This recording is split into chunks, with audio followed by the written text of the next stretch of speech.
Olá! Hoje a gente vai mergulhar de cabeça em um dos livros mais dramáticos e reveladores da Bíblia, o livro de Oséias. É uma história super intensa que acontece num período bem turbulento e que fala sobre traição, sobre a infidelidade de uma nação inteira, mas, mais importante ainda, fala sobre um amor que simplesmente não desiste. E para começar, o livro já joga na nossa cara uma pergunta bem provocadora, que é a chave de toda a narrativa. O que é que o casamento de um profeta com uma prostituta pode nos ensinar? E olha, essa não é só uma pergunta para chocar. É a lente pela qual a gente vai entender toda a mensagem de Oséias. Pois é, essa é a história de Oséias. Uma história onde a vida pessoal, a dor pessoal de um homem, se torna o próprio palco para uma mensagem divina que é ao mesmo tempo de cortar o coração e cheia de uma esperança inacreditável. Ok, então vamos lá. Para a gente entender a estrutura do livro, a gente começa por um casamento que é, para dizer o mínimo, bem incomum. É ele que serve de base para tudo que vem depois. Pensa só na cena. Estamos no século VIII a.C. O país está um caos e o profeta Oséias recebe uma ordem de Deus que é simplesmente chocante. Vá e case-se com uma mulher de prostituições. E ele vai lá e obedece. Casa com uma mulher chamada Gomer. A própria vida dele, a partir dali, se tornaria a mensagem. O que está acontecendo aqui é o que a gente pode chamar de uma parábola viva, sabe? Não é só uma historinha que ele conta. É uma ação real, dolorosa, que ele vive na pele. O casamento de Oséias vira esse símbolo poderoso que mostra, na prática, uma verdade espiritual muito, muito mais profunda sobre a relação entre Deus e o povo de Israel. E não para por aí, não. Essa parábola viva se estende para a família toda. Vamos ver agora como cada membro da família de Oséias vira uma peça nesse quebra-cabeça profético. Olha só isso. Cada pessoa nessa família tem um peso, um significado. A Gomer, a esposa infiel, é o retrato de Israel, que quebrou sua aliança com Deus. E os filhos? Os filhos recebem nomes que são verdadeiras profecias ambulantes. Jezreel, que aponta para um julgamento que está vindo. Loruama, que significa não amada, um sinal de que a misericórdia de Deus seria retirada. E por fim, Loami, não meu povo, decretando que a aliança estava de fato rompida. O mais importante aqui é entender que nada nessa história é por acaso. Os nomes dessas crianças são mensagens diretas, duras. Cada nome é como um ato profético, sabe? Anunciando as consequências da traição de Israel. É bem pesado. Mas por que uma mensagem tão dramática assim? Para a gente entender o porquê de tanto drama, a gente precisa dar um zoom out, sair da casa de Oséias e olhar para a situação do país. Era literalmente um reino em ruínas. O contexto histórico aqui é tudo. Oséias estava profetizando nos últimos suspiros do reino do norte de Israel.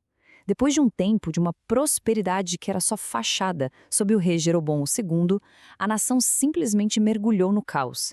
Assassinatos, golpes de Estado, uma instabilidade política absurda, e tudo isso culminou na destruição total do reino pela Síria, em 722 a.C. A podridão era profunda e se espalhava por todo lado. Na religião, o povo tinha se voltado para a adoração de outros deuses, como Baal. Na política, era um jogo de poder violento. E na sociedade, a injustiça comia solta. Os ricos exploravam os pobres, e a lei era totalmente distorcida. A nação estava se desfazendo por dentro.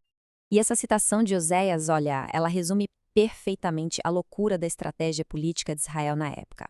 Em vez de buscar a Deus, a nação era como uma pomba tonta assustada voando sem rumo entre as duas grandes potências, Egito e Assíria, fazendo alianças que no fim só serviram para acelerar a própria ruína. Diante desse cenário todo, Deus entra em cena, mas não como um espectador.